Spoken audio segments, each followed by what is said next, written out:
Oh,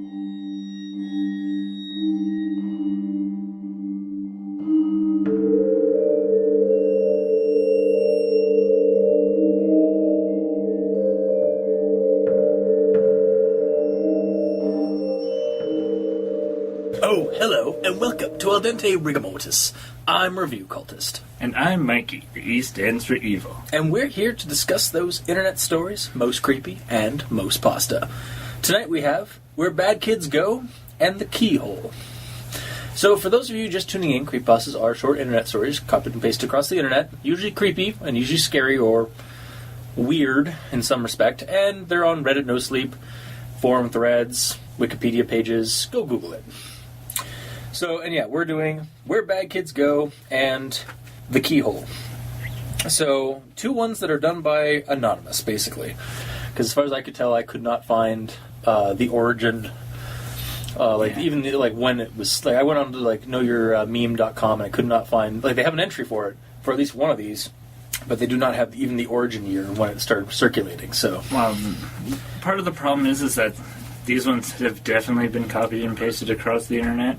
Multiple times, and name changes and yeah. So, but there is but it's definitely they're popular because they're both really short creepypastas that end up on top 10 creepypasta lists. Mm-hmm. Yeah. So, yeah. Right now we're doing we'll start with Where Bad Kids Go. You can check it out at creepypasta.wiki. Or hear readings of it on YouTube. There's tons of them. One in particular that actually comes with some cool, interesting, creepy video of what's that weird metal that changes its shape and stuff it's a liquid that changes its shape based on sound.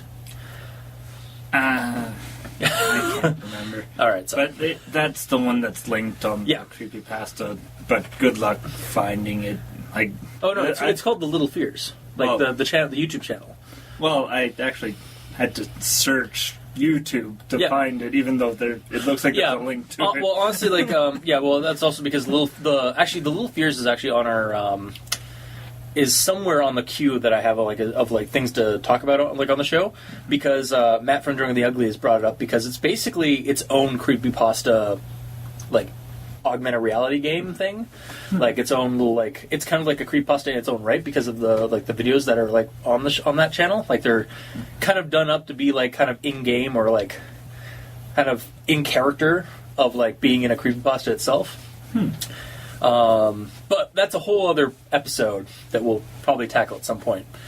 For now, go check out the if you go to the creepypasta.wiki page, they do have several links actually even in the comments for readings of it.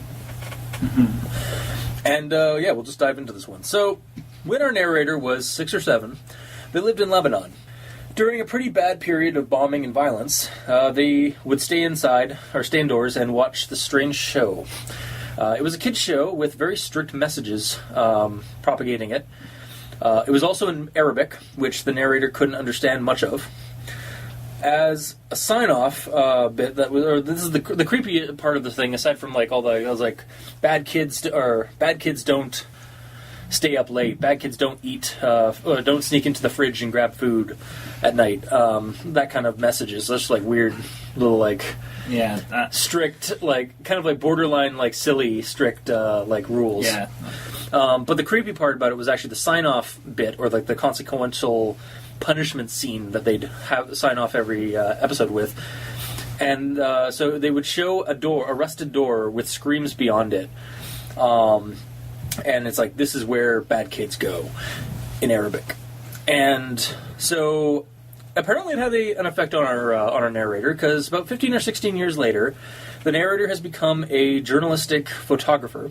And they go out looking for the studio that made the show, and they find it. The place is all burned out, there was a fire of some kind, and just off the out of the way kind of area in the studio, they find the door, and so opening it, breaking open the lock and stuff like that, they find a horrible rusted room with traces of blood, poop, and bones.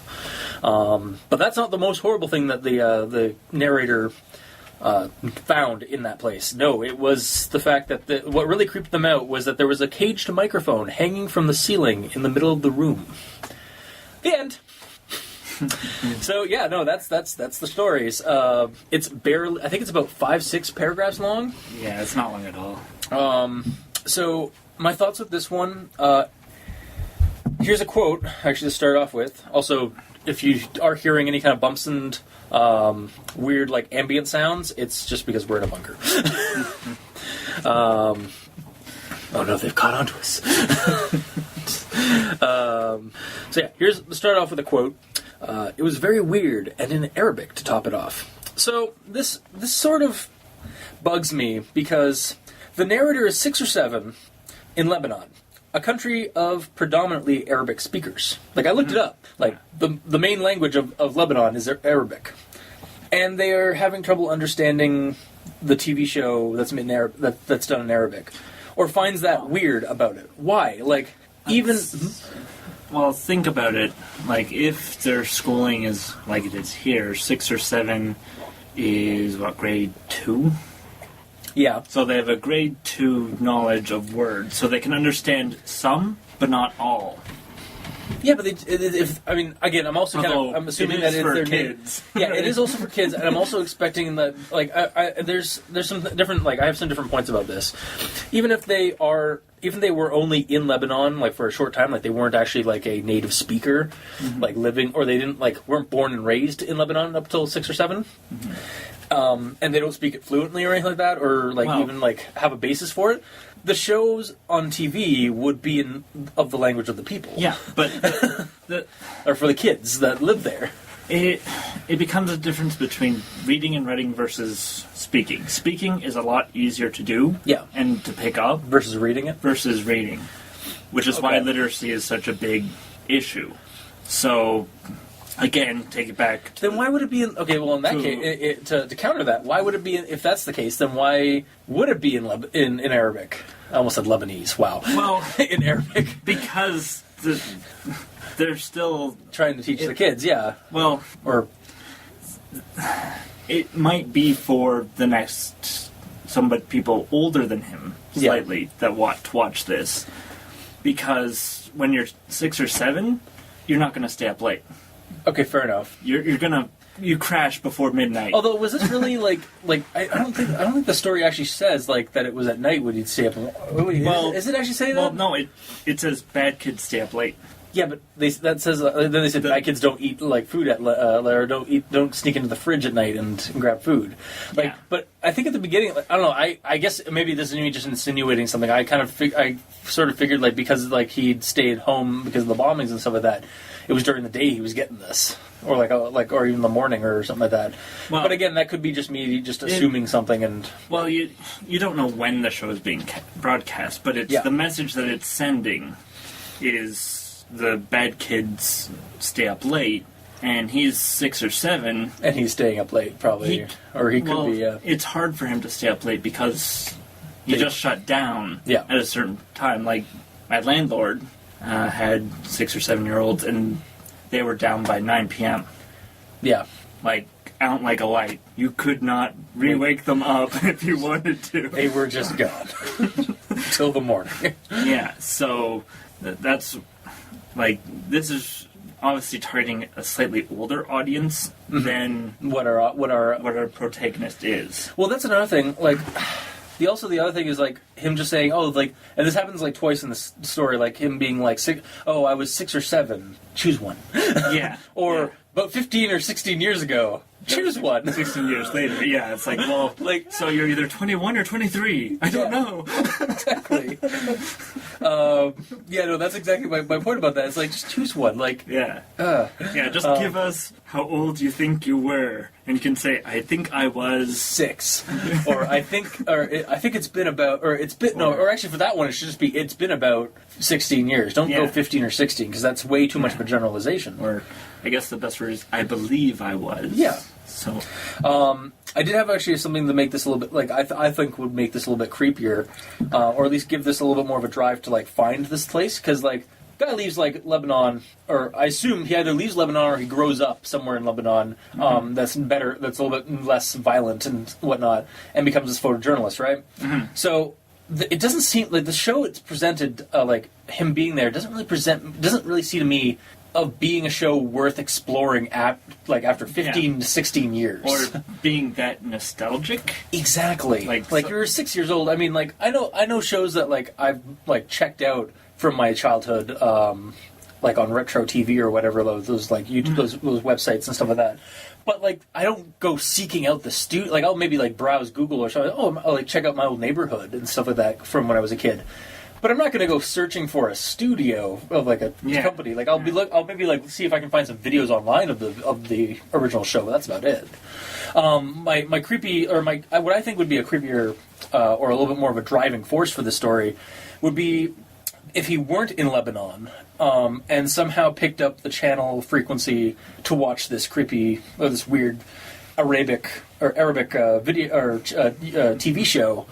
And this would be the driving force for having to research it, to look it up, try and find it, and then like have like maybe even have it have the 15 years go by, and him just like kind of like trying to find out where it was located, and have this mystery kind of build up.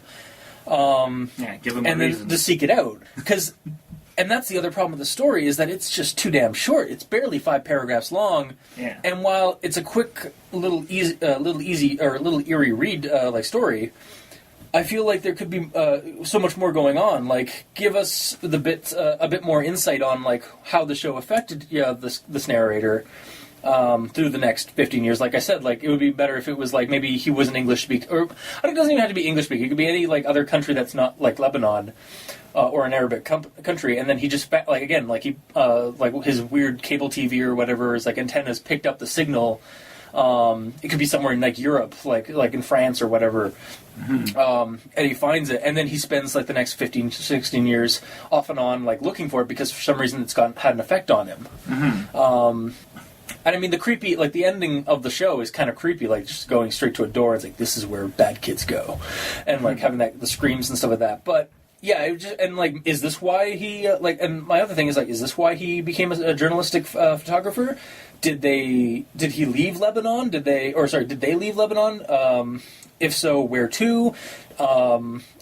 Where were they from if they aren't from Lebanon? Like, because the way at the beginning, like, he's like, oh, I was 6 or 7 when I was in Lebanon. It's like, well, where were you before, or where did you go after? Did you just stay in Lebanon? Like, it's not really explained. Yeah, just maybe a bit more information, like more like details and like about the journey getting to the studio ruins. Yeah, more details, more build up, yeah, more surprise. Yeah, and like the story doesn't have to be supernatural or anything like that, because like right now it's not presenting anything supernatural, but just give us. It feels way too sparse and like short, and leaves me with way too many questions about this character's motives and drive to find the show, other than, oh, it was a really weird show when I was 6 or 7, or when I was it 6 or 7 or 5 or 6? 6 or 7. When I was 6 or 7. See, exactly, like that's the other, just give us a little, anyways, like it was a weird show when he was 6 or 7, but like, come on, you were 6 or 7 at that time. Yeah. Like, and basically what I read, like, what I've seen, like, it wouldn't have, I don't think 15 or 16 years is not, like, unless it really affected you, and explain why it really affected you over the next 15 to 16 years, you're not going to go searching for the studio. Unless you just happen, again, like, I think I remember, like, reading this story, like, that part, because I'd read it a couple of times before, like, just off and on. It's popped up on my radar since finding Creepypastas, and I've read it before, and I think when I read it this time around, I was like, I kept thinking that like he just found the place by accident because he was a journalistic photographer. So he's just like in a war zone area, taking shots. And he's like, and then he finds the place. So I was like, oh shit. But no, he's actually apparently searching for it like during the story. So yeah. And aside from that, aside from those issues I have, I do like the revelation of the kind of an insinuated extremist torture room that was used to keep kids in line, like that kind of premise of like a creepy ass kids show, because it's kind of like following it's almost like another version of the plot for 1999, which was a story we did back year 1 of the show. Where it was basically like a weird TV station during the summer of 1999 in Ontario, and it was a creepy like satanic cultist like pedophile guy in a bear suit who was like abducting kids in like Caledon. So is that one of the precursors to Pita Bear? Probably. I wouldn't doubt it. His name was Mr. Bear in that story. Yeah, that was I think that was like episode 2 or 3 of the show. But anyway, it had that kind of same following of like a creepy ass TV show that for kids. And it follows the same kind of thing as like Candle Cove kind of stuff like that, except it's a little bit more grounded in reality in this one. I like that idea of it. There's a lot of hearsay and reading between the lines in this story, I feel. Like, you were kind of just supposed to assume things about in the story about the character. And the story isn't completely vague about some details. But, that's just, it's trying to use that as the style for lending it to a mystery or like creating like some kind of a sense of like enigma to it. But it's just... There could be so much more explored in the story, in terms of like the journey from like the journalist finding like, look, if he's seeking out this studio, give us that a little bit, even a little bit of that journey of like finding it. Don't just say, oh well, I found the place. I'm not going to tell you how, like, or how many bombs I had to avoid or whatnot, or like give us like, or have a little bit of an exploratory thing of like he says it's burned out like in a single sentence. Give us a little bit more of that. Well, and that's where writers tend to have issues, where they want to get to a point, and instead of giving us the journey, they just give us the destination. Yeah. Yeah, and like, it's something we've brought up before on the show. It's just because like this is just basically a summary of another like a cool like story. Like, it's a, like I said, it's a quick read at the beginning. Like, if you read it, like, all right, oh cool, oh creepy. It was actually, like, there was actually some weird shit going on, and then you're just done, and then that's the last you ever see of it. So I don't understand why this is kind of as popular as it is, because it's kind of like just a one-shot, basically. Yeah, it is a one-shot. It feels a little bit like a lost episode, but not really, because there isn't a lost episode. It's kind of a lost episode in terms of like the what the subject matter is about, but it's taking a little bit step farther. It's kind of like the antithesis to what Happy Appy was. Because Happy Appy was a multi-entry blog that spanned 3 fucking years. Ridiculous plot lines of this guy searching for this show and its studio and the creators of it and stuff like that. And it was done poorly. Like, go check out that episode, like with me, Matt, and Dr. Leviathan, the multi-parter episode that we did, and like you'll see like how we pick away at that one. Like, that one's how you do something really too long, and like try to do something like a serialized like series that goes on forever. Whereas this one is the antithesis to it, where it's presented like it's basically the same kind of premise, except it's down to 5 paragraphs instead of like 5 years worth of blog entries. Yeah, so it's basically versus like too little versus too much. Like, there needs to be a little bit more meat on the bones on this story. Like, I want to know a little bit more about the journey from getting from 15 to 16 years ago to finding the door in the studio, in that burned out studio. Yeah. But yeah, that's my thoughts basically on it. So, Mikey, he stands for you. All right. Well, the 3 main things that the supposed TV show teaches is bad kids stay up late, bad kids have their hands under the covers when they sleep, and bad kids steal food from the fridge at night. We've already gone over the fact that the first one just sort of, if you're a young kid, it doesn't matter, you're sleeping through the night. Yeah. And then bad kids have their hands under the covers when they sleep. Well, if it's cold, you're going to have your arms under the covers. Yeah, that could also be, I mean... Again, I insinuate something? We insinuate something, and also it could be something different. It could also be a little bit more severe of like a thing down like in that other country. Because again, this is an anonymous story. We're not exactly sure if the writer is actually from Lebanon, like maybe he is actually putting some stuff in from experience, like from his own culture or some of that in Lebanon. But yeah, like I know that there are some like taboo differences, some extreme taboo differences between the West and like where Lebanon is. Yeah, and then for bad kids stealing food from the fridge at night, that's basically, well, they wake up in the middle of the night, they're hungry. Yeah. As long as they don't eat everything of one type of thing, they could probably get away with it. And if you're a kid and you're hungry, it's best to have food to help you grow. Yeah. So that one just sort of... It's just another, weird... It's more just weird, if anything. Yeah. So they all sort of fell flat when it comes to actually propaganda and trying to teach kids things. And then the ending, I really did not like the ending. No? Well, he enters a room with dried blood, I'm guessing dried feces, and small bones. Yeah. And then the caged and microphone. It was a small room and an extremely morbid scene.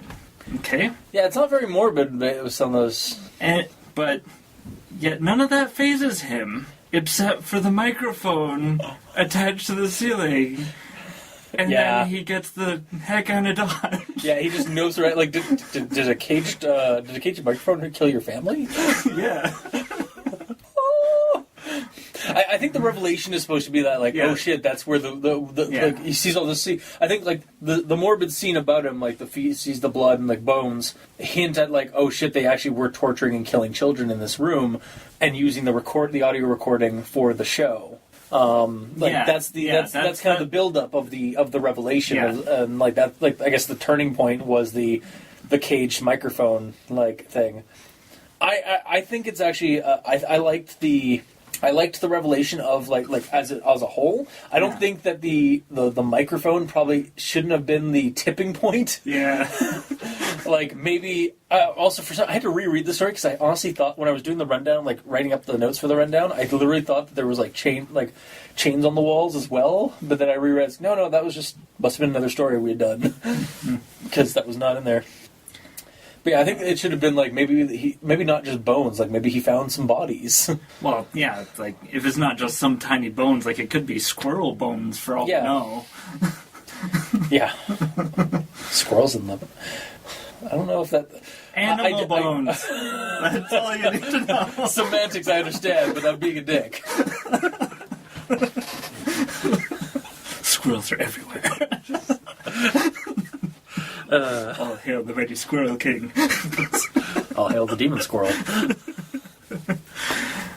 Anyway, and I personally think it would have been creepier if, as he's in the room and he gets the clues, and then the door closes behind him. Oh my god! And then he hears a voice over a microphone saying, "You've been a bad kid."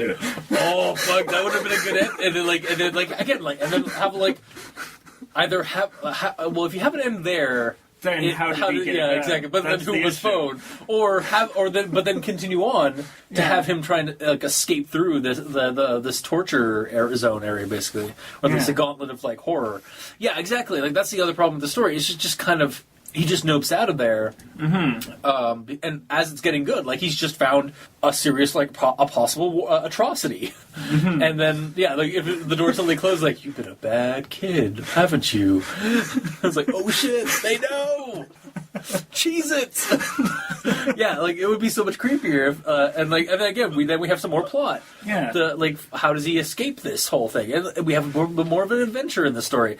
That's what I'm trying to say. That's what I was saying earlier. Like the story needs a little bit more than just what we have. Like, but yeah. So, yeah, I agree with that. That was a good idea. It's up there with that. It's up there with the.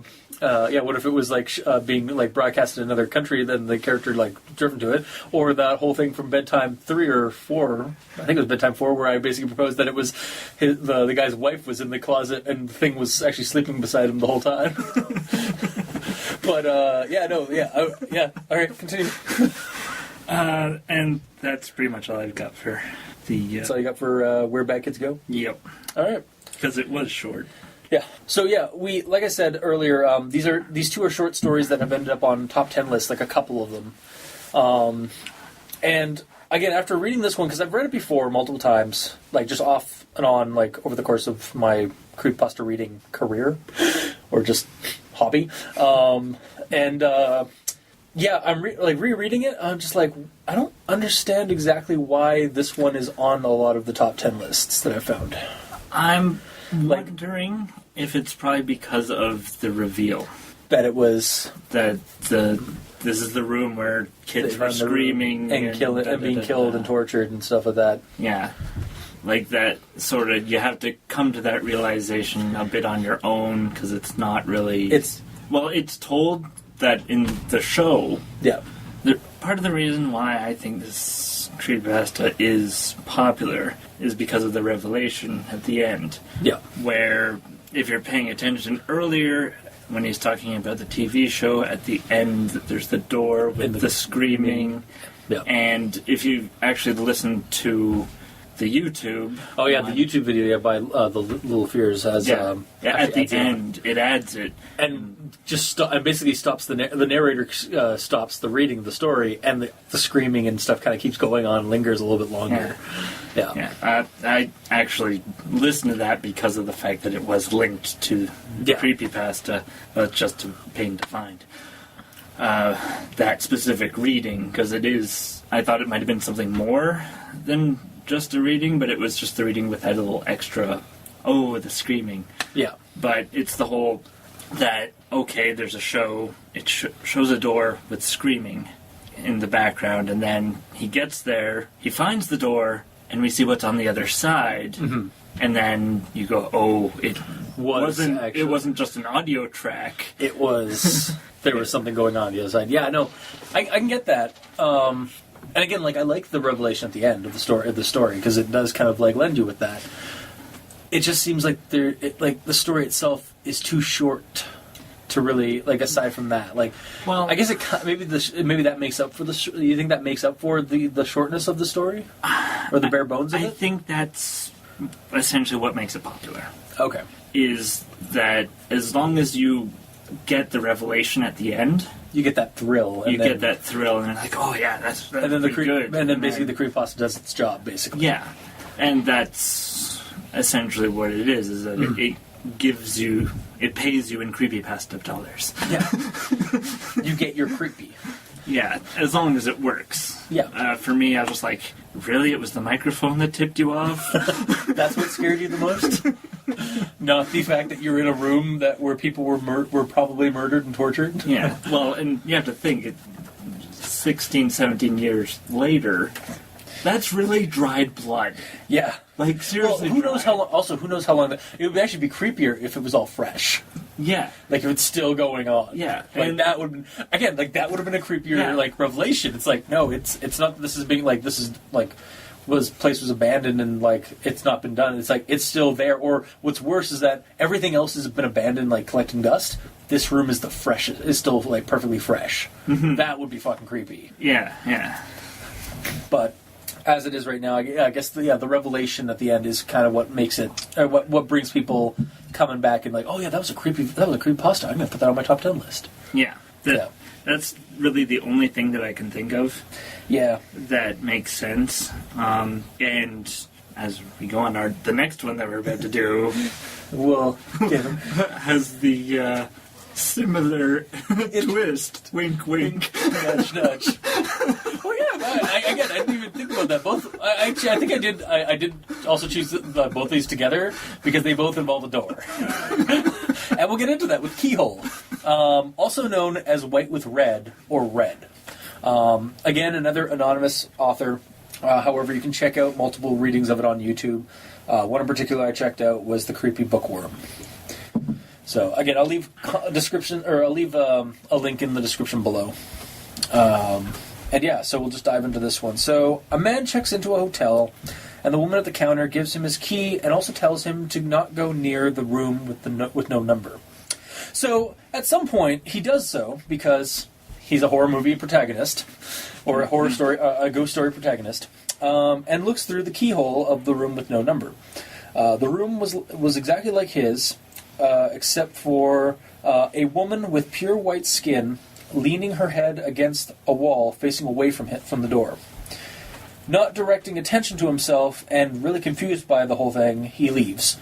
The next day, he goes back to the keyhole, but when he looks through, all he sees is red. He goes to the desk of to the desk woman and asks about it, and she tells him that a man murdered his wife in the room, and now she haunts the room. And the people... now, that's not the strangest part about the whole murder thing, is that both the people were strange because they were white all over and had red eyes. Dun, dun, dun, dun, dun, dun. End of the story. Another one that's like, I think it's about 5 or 6 paragraphs long again. Yep.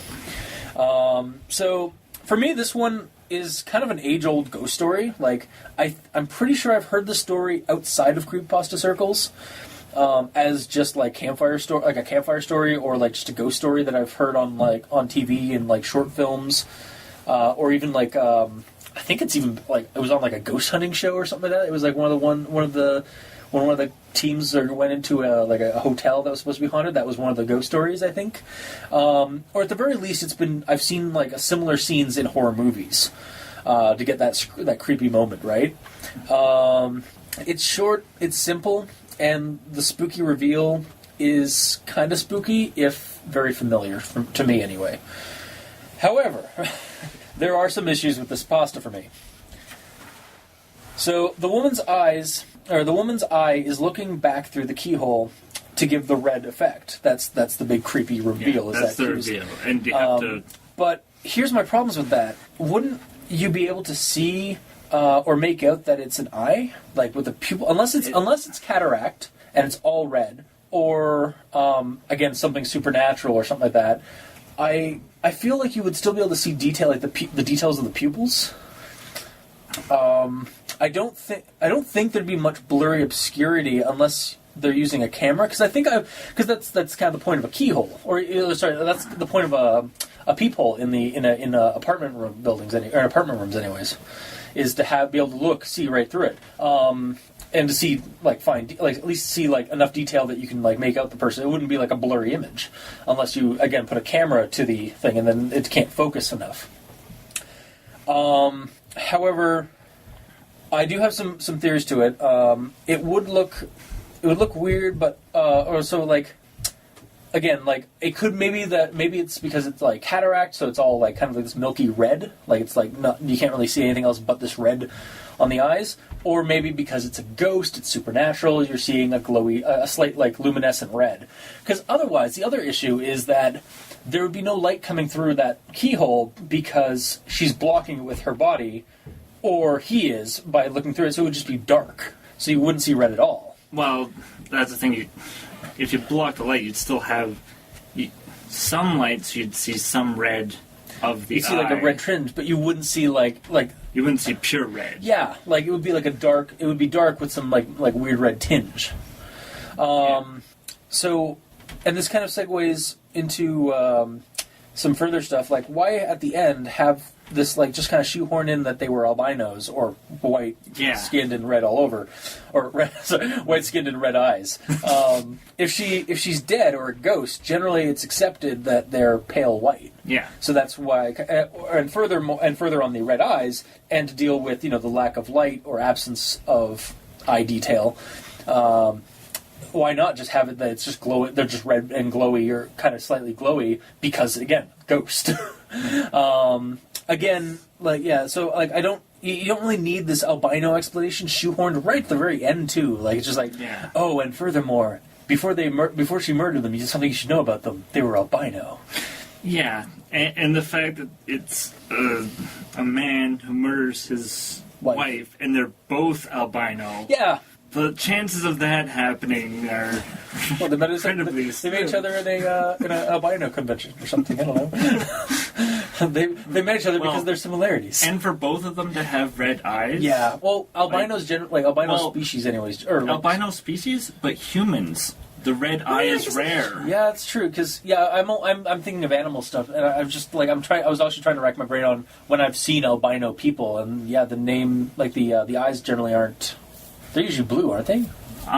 Well, they're not typically red. Yeah. Is what I'm saying. It's rare to have red a eyes. full-blown albino human that's white with red eyes. Yeah. So to have two of them married, where one kills the other, it's like there can only be one. Well, I mean, to deepen the creepiness of the story, maybe they were twins. And they were actually just inbred, or they were twins separated at birth, and then they found each other and married, and then they couldn't live with each other, and then they realized, so they murdered. Yeah, and then we're evolving the shoehorned-in plot or explanation of why they were white and red all over. I mean, it's so funny. Another idea I have for this is that what if when she was murdered, she was stabbed in the front, so she would appear white everywhere but the front. So basically, when she was turned away, like all you saw, because basically she's been drained of blood, right? That's like a corpse or like a ghost. However, when she turned around, you'd see her like maybe her gown or something, because otherwise she's just naked, or that works too. Whatever. It's just all red on the front of her because of the stab wounds or because of her murder wounds. So when she goes to the door the second time to basically to see or to basically to get the jump scare kind of thing at it. She's not right at the keyhole. She's just a couple of inches away from it, maybe, thus giving us the light to bounce off to the red on her like stomach or chest or whatever. Thus giving us the reason why she looked white on that side, and then when she popped it, it's just a red matte like background there, or it's just all solid red. What the hell? And then we find out that basically she was just staring at the door, basically the whole time, and while he was like sneaking like a peep through the keyhole. And would be make it a little bit creepy to complement it, some dripping sound, like of the blood dripping down. Get your mind out of the gutter, man. I know where you were going. Not what I meant. Apart from that gripe, it's just another short little ghost story for me. So, Mikey, East Ends for you. Yeah. This story starts with a glaring plot hole for me. Uh-oh. Which is, why the heck did the person at the front desk warn him about the room in the first place? Yeah. It could have, like, people walk by them all the time. It could have been a utility closet for all he needed. Yeah, he would have been fine otherwise. Like, yeah. Is it just like, are people, like, has she had so many times where she hasn't told anybody the story, and they just end up looking and then getting killed by the ghost or something like that? There's like, okay, by law, we're supposed to warn you not to go into, like, not to peek at that door. Do not. Not go into that room. So that we know that we're not liable for any deaths that you incur from a supernatural entity within that room. It's basically, you're telling somebody not to do something, they're gonna fucking do it. Yeah, so, and that one was just like, well, it's out of sight, out of mind. If you don't tell them about it, they shouldn't have any issue. But the other theory is that if there's noises coming from that room, then they'd say, don't go into that room because you hear it. But then it's like, well, what if there's just someone else? You just say, the neighbor in that room might be a little noisy. If that happens, just let us know. Yeah. And type thing. Like, basically, yeah. And then, like, try and, like, shrug it off. It's like, we'll look into it. Don't worry. And then they just never do because they don't want to go into that room. Yeah, something like that. And instead of saying, don't go in there, just say, don't worry about it. Don't do it. And then, you're just opening yourself to, like, it's like, it's basically, it's reverse psychology 101. Yeah. And the other thing is the keyhole itself. It's a really old keyhole to be able to look through that. I understand. Like, because like modern stuff, like there's no way you're looking through that keyhole. Yeah, like you're better off. Like a really old hotel. Which, I mean, you know what? Based on the story and like the origin, like basically, like the story doesn't have really a set origin of when it started circulating, and I think that's because it's basically a ghost story that's developed into a creepypasta. So I'm under the impression that it isn't a very old. I think it's safe to just like assume that it is an old hotel. Okay. But, it's open to opinion on that matter as well. So, like, if you want to... Well, the only spot where I can think there might be an old hotel would probably be in either Europe or England or something. No, in America. In America? Yeah, dude. Super old? Yeah, in our hometown. Like, there's the big old hotel down by the lakeside. I'm pretty sure there are still some old rooms in there that have their old keyholes, or their old like doorknobs and stuff like that. I'm not saying it's 100%, but I'm saying you're probably over modernizing but the modern world. The thing with that is, I think that one's a bed and breakfast type situation. No, the hotel, like the Champlain. Really? Yeah. It's still like it's been around since the 20s. I know that you think that like everything's suddenly super modern and updated, but there's a lot of old hotels, at least in like other parts of our country, that probably still have old school like knobs and doors and stuff. It's probably for if nothing else, it's probably for the rustic aesthetic look. Like, so that's why like the novelty of like being given an old fashioned key. I'm not saying it's like I'm not saying that we're all like that, like modern, like it's not going to be a Holiday Inn, or it's not going to be like a Deer's Inn, but it's going to be probably one of those older hotels that are like have been around since the 30s or 40s that probably still have those types of doors.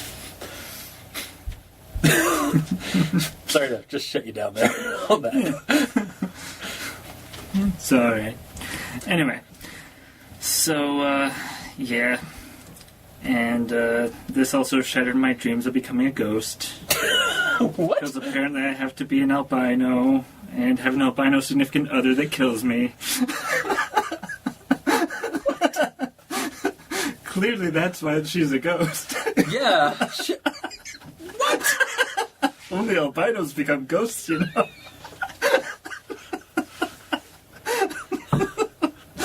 Audience, if you can hear my brain aneurysming right now, I mean the words, blah, blah, wow, oh, man, you've come back with a vengeance today. All right.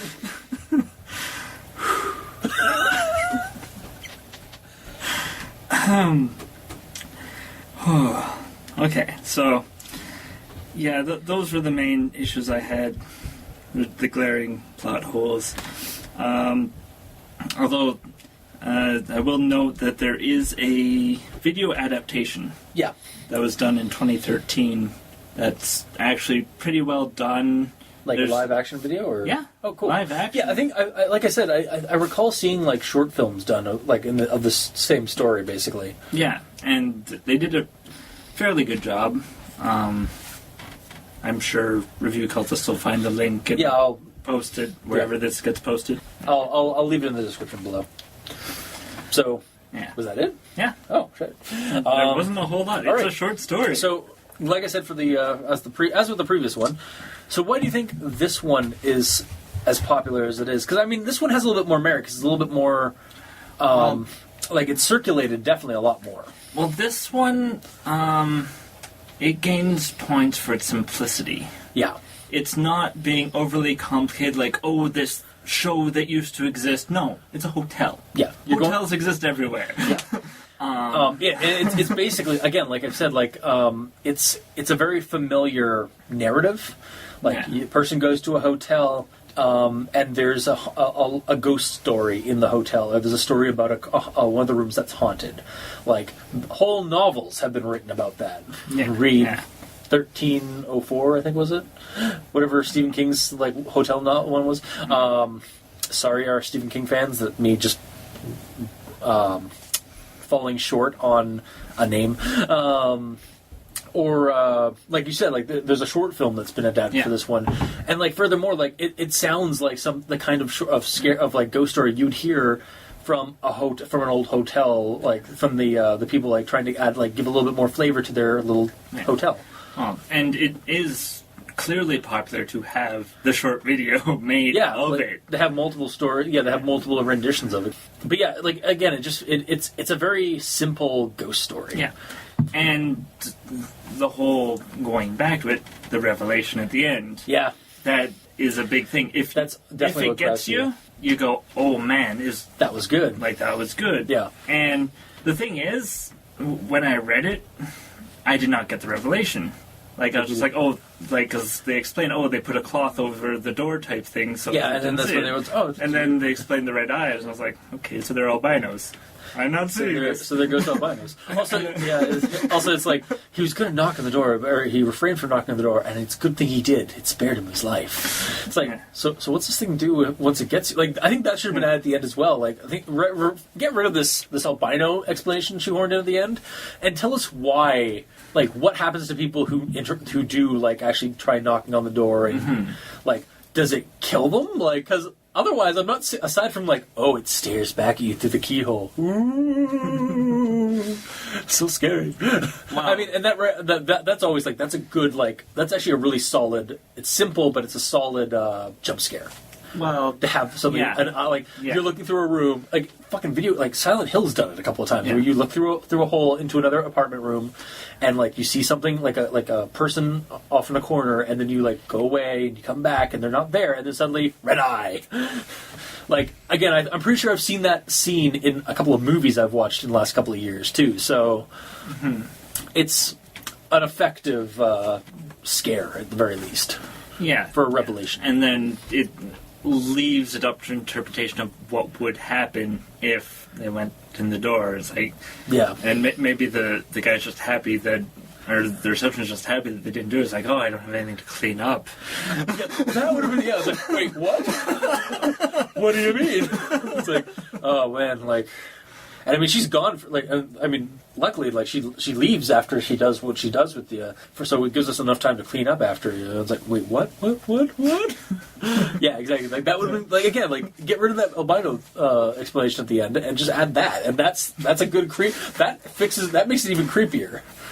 So, but yeah, the revelation of this one, I think, is definitely the reason why it's the popular one. Because it's simple, it's short, and the revelation is kind of spooky if you don't see it coming, and you realize that, and you get that revelation. So we figured out, at least we've hypothesized why it's both these stories are probably on top, why they're relatively popular for their shortness. Now it comes down to recommendations for us. Well, for Where Bad Kids Go, I'll recommend it, at least the reading of it. Honestly, it's because it's one of those stories that, like, it is short, it's well written for what we get. Like, there's not a whole lot of run-on sentences or any kind of issues like that. So it's not going to ruin your time for that. But basically, if you read it, you get that you'll get that revelation, and it's kind of a cool like little ending to it. But I do feel there should be more to it. I'd like there to be more like written about that story. Like maybe take that story and use that as the basis for a longer story. That's kind of my tentative recommendation for Where Bad Kids Go. Mikey? Well, I'll do my recommendations after you do both. Okay. Now I'm scared. And then for the Keyhole, go read it. Go read it. Go check out any of the short adaptations of it, because it's a solid short creepy story. Like it's not going to take a lot of your time, and once you finish reading it, it's got a cool little creepy ending at it. And then it's just you read it and you're done. So that's my recommendations for both. So Mikey, the stands for evil. All right, I'm going to do the reverse order. Okay. Just to mess with you. The Keyhole. Yeah. For what we got, it was enjoyable. I recommend it. And based on its popularity, I'm going to use a measuring system that I came up with that I'm sure people will understand. Okay. This one to me is like the Hot Chicken High School. Nice to read or look at, but then there's plot holes. What? So, popularity, it's up there. But she's got some secrets. Yeah. Oh my god. She's got some daddy issues. She's got some issues. Oh my god. That is horrible. That is hilarious too, though. All right, interesting rating system, if a little misogynistic, but whatevs. Hey, thinking popularity, that's where people go to popular people. Right? Fair enough. Okay. And then now I'm curious about the next one. So, where the bad kids go, while it does have touch on some of the same aspects, like the revelation in the Keyhole, it, I feel, isn't as focused a story. Like, it leads you in multiple directions that have nothing to do with stuff. Like, he's a journalist, and it is a little wishy-washy. Yeah. Like, why isn't he getting the camera out and taking photos of the room? Yeah. Or, like, of the place? Yeah, like... Yeah. And then for the popularity, I put this as basically the hot chick's sister that unfortunately has some hygiene issues. So, popular because... of the sister. But... there's some... Wow. Okay. There are issues. Okay. Well, that was this week's episode. Are you sure that illness is still, like, not lingering around and affecting your mind a little bit? Yeah, that was this week's episode. So if you like what you heard, if you didn't, leave us a comment in the comment section below where this gets posted, whether it be on Kiwi6, Facebook, YouTube, Tumblr. We're on iTunes, so leave us a rating and review. Every little bit helps. We're both on Twitter at E Stands for Evil. Leave your hate comments to Mikey, the E Stands for Evil, on his Twitter. And Review Cultist at Review Cultist. You can also send us emails at aldenterigamortis@gmail.com. That's aldenterigamortis@gmail.com. Where you can also send us suggestions for other creepypastas you'd like us to discuss on the show. And if you'd like to check out the title cards for each episode, you can go to the YouTube channel and check out the video versions of each podcast, or go to crazonstudios.tumblr.com where I post every title card for each episode. And if you'd like to support us, go to Patreon and look up Al Dente Rigor Mortis and choose the backing tier you'd like to support us at. We usually provide behind-the-scenes content, special episodes, and early access. So, until next time, I have been your host, Review Cultist. And I'm Mikey. The E stands for evil. And this has been Al Dente Rigor Mortis. Sleep well.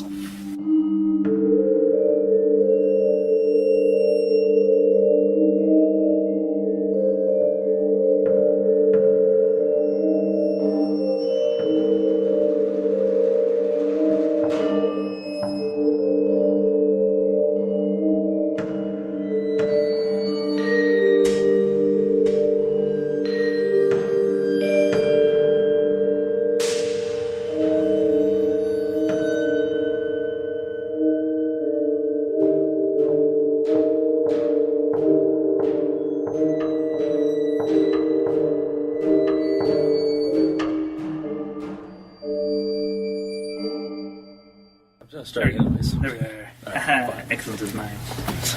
Yeah. Excellent. Recorded in a fallout shelter. Just so in case we hear like all the weird banging sounds that are going on above us. Keep your mind out of the gutter, internet. It's not that kind of bumping and banging. Damn it. You do this to yourself, Review Cultist. I do. I really do. Anyway, let's just get this shit on the road. Woosa. Woosa. Kisa. Kisa. Kisa. Kisa. Kisa.